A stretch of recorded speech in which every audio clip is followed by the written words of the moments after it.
Imagine the following situation. Here I are today, I met you, and I said, I met a great guy this weekend. This guy was terrific. He was charming, he was elegant, he was attractive, just like George Jordan. I mean, you'd really like this guy. He was a very decent human being. His laughter was infectious, and he was just philanthropic. He was a great guy, just like George Jordan. Do you have any idea what the hell I'm talking about? No, because even though I'm passionate about this, and you kind of understand that, well, she's talking about a man, she obviously liked him, sounds like he's a good guy, but you can't relate to him at all. But suppose I said to you, this guy was fabulous. He just had it all together, just like Michael Jordan. Now, how many of you know instantly who I'm talking about, right? You don't even have to be a sports fan to have some kind of association with him. I mean, you know he's a good guy. He was a great sportsman. There's an emotional reaction. There's a visual reaction. Well, that is the essence of what makes a metaphor so powerful. Okay? Metaphors help you see, literally see, what I'm talking about. And along with that seeing comes along a visual image as well as an emotional association. And I would submit to you, given the challenges that we all face today, metaphors are imperative in your use. You must know how to use metaphors to break through. So what are the challenges today? One is, we talked about this earlier, is commoditization. You got X number of bankers in this room. You got X number of real estate people in the room, X number of money managers, X number of furniture salespeople, right? Everyone thinks they're all the same. So we're all fighting the battle of, well, how are you different? Commoditization. Coupled with that is just the information overload. Information overload. We are a 24/7 society in terms of information. It's your cell phone, it's email, it's television, it's newspapers, it's newsletters, it's direct mail, it's flyers. You walk into the supermarket, it's on the floor, it's on the shopping carts. Do you have that here?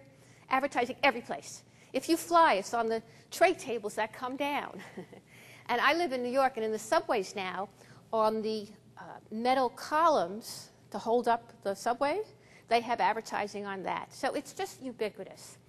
Very hard for you to break through that, for people to take the brain time, to the bandwidth to go, oh yeah, now I understand what you do.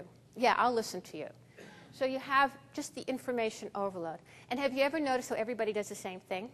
We all deliver excellent service. We all deliver quality. We all listen to your needs, and we personalize what we do. I always think somebody should walk in and say, the product's not so good, lousy service, our performance stinks, just to see if you get a rise out of the other side of the table. But no, information overload, people tune you out as a survival mechanism. The third thing that was alluded to earlier also is it's a tough economy. People are afraid.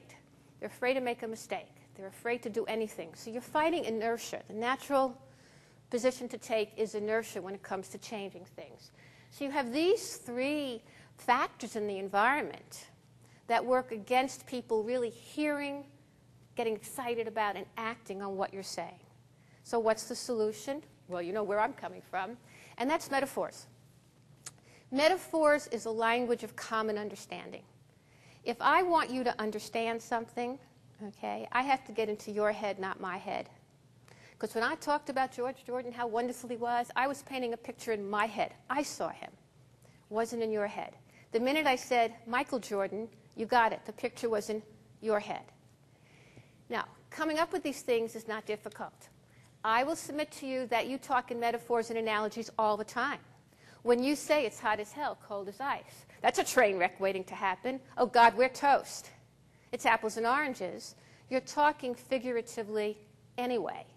What I'm saying and what the book says, use it as a conscious, strategic tool to make your sale, to make your point, to get the action you want.